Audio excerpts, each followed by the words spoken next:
Alors la caravane des droits, c'est vraiment pour venir au plus près du public, pour les informer donc sur leurs droits au niveau de France Travail. Donc droit à la formation, droit à l'indemnisation, donc tout ce qui est sur le champ en fait du placement, de la recherche d'emploi et également de l'indemnisation. De toute façon, s'ils ne trouvent pas l'information ici, sur la caravane des droits, on leur demandera de passer à l'agence pour qu'ils aient plus d'informations et qu'il y ait un suivi personnalisé qui soit mis en place. Alors vous êtes dans le stand YouCan. YouCan est un dispositif innovant qui permet aux utilisateurs de se connaître mieux en s'essayant à des jeux ludiques, mais tout en essayant de se connaître, de connaître ses affinités majeures et de découvrir les métiers pour lesquels il serait destiné. Alors concrètement, je vais d'abord lui le questionner sur son besoin, pourquoi est-ce qu'il est là. Alors soit il aura un projet de reconversion ou d'orientation tout simplement, d'accord. Donc on va commencer par les tablettes ou les bornes qui permettent de se connaître, de connaître ses soft skills en fait. Il aura la possibilité de connaître 3 de ses affinités majeures sur 13 et ensuite de découvrir les métiers et les secteurs d'activité pour lesquels il est destiné. Et par la suite, il s'essaiera au casque de réalité virtuelle qui permet effectivement de s'immerger dans l'environnement professionnel qu'il souhaite. Alors, si vous voulez, la Direction régionale des finances publiques souhaite participer, comme l'ensemble des administrations, à cette caravane des droits. Caravane des droits qui a un but essentiel, c'est de se rapprocher des usagers pour, d'une part, se faire connaître et leur proposer les services qui sont les nôtres, puisque nous sommes un service public, et nous recevons du monde sur des questions à la fois sur le calcul et sur le paiement de l'impôt. Vous avez des personnes, alors ça vient un peu à la marge sur le calcul de l'impôt, qu'il s'agit quelquefois d'éléments fonciers, donc des explications sur leur habitation. Et j'ai aussi eu il y a un instant une dame sur des questions de paiement qui fait valoir ses difficultés et qui souhaite avoir des solutions pour que ça s'adapte à ses revenus pour les paiements. Alors je suis venue parler du centre d'examen de santé où je travaille. Donc on est situé à Antillopole aux Abîmes. Ça permet aux personnes de venir faire un bilan de santé gratuitement en rencontrant une équipe pluridisciplinaire médicale, donc infirmières, dentistes et médecins. On fait un point sur sa santé et on accompagne selon les besoins, on réoriente les personnes. Déjà, je lui demande si médicalement il est suivi, si déjà il a entendu parler de notre centre. Au niveau médical, j'essaye de voir s'il a déjà fait un bilan de sa vie à ce jour. Et du coup, je propose que la personne vienne au centre. Donc je récupère le numéro de sécurité sociale et je laisse un flyer de manière à ce que je puisse recontacter la personne pour lui proposer un rendez-vous dans nos locaux. Aujourd'hui, sur la caravane des droits, pour accompagner les usagers sur la création du compte Amélie et puis la possibilité qu'ils auraient de faire des démarches en ligne.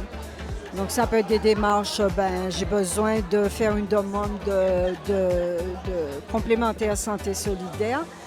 Je peux utiliser mon compte Amélie. J'ai perdu ma carte de droit, je peux éventuellement commander ma carte, faire la déclaration de dysfonctionnement de perte par le biais du compte Amélie. Donc, on est là sur cette matinée, comme toutes les autres caravanes des droits, pour accompagner nos usagers sur le numérique, les jeunes et les moins jeunes. Nous avons aussi actuellement une autre thématique que l'on déploie sur un autre centre, qui est celle de Mon Espace Santé. Mon Espace Santé, c'est quoi? En fait, c'est le carnet de santé, c'est un carnet de santé numérique. Donc, on accompagne les usagers pour activer leur espace. Et nous sommes aussi présents dans le cadre de la stratégie santé jeune, parce que les jeunes souvent négligent certaines formalités. Donc, c'est l'occasion de pouvoir les sensibiliser sur un certain nombre de démarches qu'ils doivent faire vis-à-vis de l'assurance maladie. Alors, pas paiement des droits. Aujourd'hui, nous sommes présents pour accompagner les personnes aussi bien dans leur questionnement par rapport à la MDPH et ce qu'on pourrait leur apporter au niveau des droits, et aussi pour les personnes qui sont déjà connues et qui souhaitent un renseignement sur leur dossier. Nous sommes là pour répondre.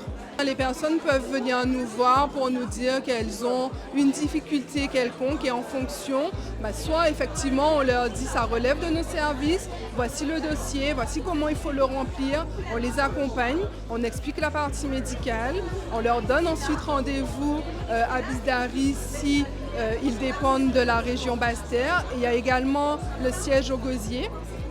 Et ensuite, si ça ne relève pas de nos services, tous nos partenaires sont là. Donc nous pouvons orienter vers nos partenaires présents aujourd'hui. Le but est de rencontrer nos allocataires du RSA, mais aussi de pouvoir orienter des personnes qui pourraient faire une demande de RSA, leur expliquer comment en fait on peut accompagner leur parcours de réinsertion vers l'emploi ou la formation ou la création d'activités. Donc c'est notre principal but ici, mais pas que.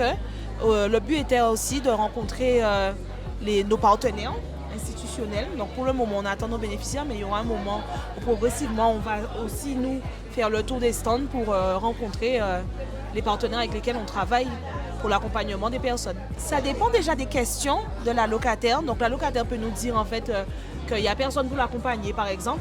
Là, on va chercher à savoir qui est son référent. On peut déjà lui donner le contact de son référent, son nom, son prénom, où il reçoit. On peut aussi lui donner le numéro de téléphone pour qu'il puisse prendre contact. Si c'est nous le référent, ça peut être aussi France Travail le référent et là on va orienter la personne vers le centre de France Travail. Ça peut être la CAF, on va orienter la personne. Mais si c'est pour nous, on va lui donner le nom de son référent afin qu'il puisse prendre rendez-vous avec son référent. Imaginons que la personne vienne en nous disant « Ah oui, mais j'ai un projet de formation, je dois commencer en décembre, mais je n'ai pas les fonds, etc. » On peut justement lui proposer tous les dispositifs du conseil départemental qui pourront peut-être, après évaluation, lui permettre de financer sa formation, mais aussi l'accompagner financièrement pour qu'il puisse financer ses frais de repas, ses frais de déplacement pour aller dans cette formation. Donc c'est le type de réponse qu'on peut avoir sur le stand. Et on peut aussi différer des réponses à plus tard. C'est-à-dire qu'on peut avoir des personnes complètement perdues qui nous disent « je veux travailler ». Je ne sais pas dans quel domaine, là, on va leur dire « va postuler là ». On va plutôt leur dire que ça, il faut faire un entretien avant, individuel, qu'on puisse peut-être revoir le parcours de la personne, les objectifs de la personne, ce qu'il aime, pour voir après si on l'oriente vers un bilan de compétences ou plutôt vers l'instruction d'un CV, etc. Donc on est venu aujourd'hui à cette caravane des droits à Gourbert pour présenter les différentes missions de l'OFI, donc à savoir l'accueil et l'intégration des étrangers donc qui sont en situation régulière et qui souhaitent rester durablement sur le territoire. L'accueil et l'accompagnement des demandeurs d'asile également. Nos missions également en matière d'immigration professionnelle et familiale. Et aussi nos missions sur le retour des étrangers dans leur pays d'origine ainsi que nos participations à la procédure étranger malade. On répond à toutes leurs questions, en fait, effectivement toutes les questions pour lesquelles on est en mesure de répondre. Donc on peut avoir des personnes qui viennent poser des questions sur la demande d'asile, des personnes qui viennent poser des questions sur le contrat d'intégration républicaine, des personnes qui viennent poser des questions sur le retour volontaire. Donc en fait, on les renseigne en fonction de leurs besoins et de leurs interrogations. Dans notre démarche secours-catholique, au-delà d'apporter des aides d'urgence, des aides financières, notre volonté d'agir en partenariat avec tous les acteurs, que ce soit la sécurité sociale, tous les acteurs institutionnels et associatifs, afin d'augmenter la capacité d'agir des personnes.